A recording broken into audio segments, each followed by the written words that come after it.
Ang unang pagsubok kay Job. Isang araw, nagtipon ang mga anghel sa presensya ng Panginoon at sumali sa kanila si Satanas.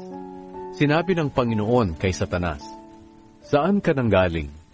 Sumagot si Satanas, "Paruot parito na naglilibot sa mundo." Sinabi sa kanya ng Panginoon, "Napansin mo ba ang lingkod kong si Job? Wala siyang katulad sa buong mundo. Matuwid siya at malinis ang pamumuhay. May takot siya sa akin at umiiwas sa kasamaan." Sumagot si Satanas, "May takot si Job sa iyo dahil pinagpapala mo siya. Iniingatan mo siya at ang sambahayan niya, pati na ang lahat ng ari-arian niya.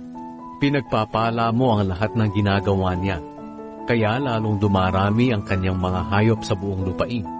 Pero subukan mong kunin ang lahat ng iyan sa kanya, at siguradong isusumpa ka niya."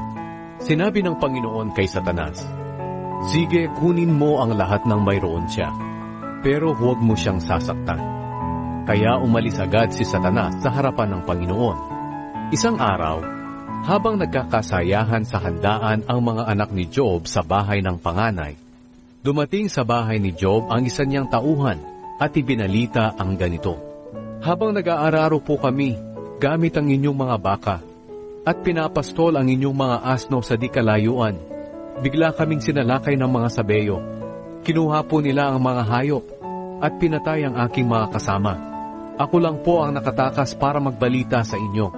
Habang nagsasalita pa ang tauhan, dumating din ang isa pang tauhan ni Job at sinabi, "Tinamaan po ng apoy ng Diyos ang inyong mga tupa at ang mga pastol nito at nasunog. Ako lang po ang nakaligtas para magbalita sa inyo." Habang nagsasalita pa siya, may isa pang dumating at nagbalita, "Sinalakay po kami ng 3 pangkat ng mga Kaldeyo. Kinuha po nila ang mga kamelyo at pinatay ang aking mga kasama. Ako lang po ang nakatakas para magbalita sa inyo." Habang nagsasalita pa siya, may isa pang dumating at nagbalita, "Habang nagkakasayahan po ang inyong mga anak sa bahay ng kanilang nakatatandang kapatid, bigla pong dumating ang malakas na hangin mula sa ilang at nawasak po ang bahay. Nabagsakan po ang inyong mga anak at namatay. Ako lang po ang nakaligtas para magbalita sa inyo." Nang marinig iyon ni Job, tumayo siya at pinunit ang kanyang damit dahil sa pagdadalamhati. Pagkatapos, inahitan niya ang kanyang buhok sa ulo at nagpatira pa sa lupa para sumamba sa Panginoon.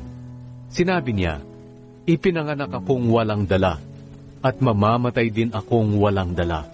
Ang Panginoon ang nagbigay ng lahat ng mayroon ako at ang Panginoon din ang kumuha nito. Purihin ang pangalan ng Panginoon." Sa kabila ng lahat ng nangyari, hindi nagkasala si Job. Hindi niya sinisi ang Diyos.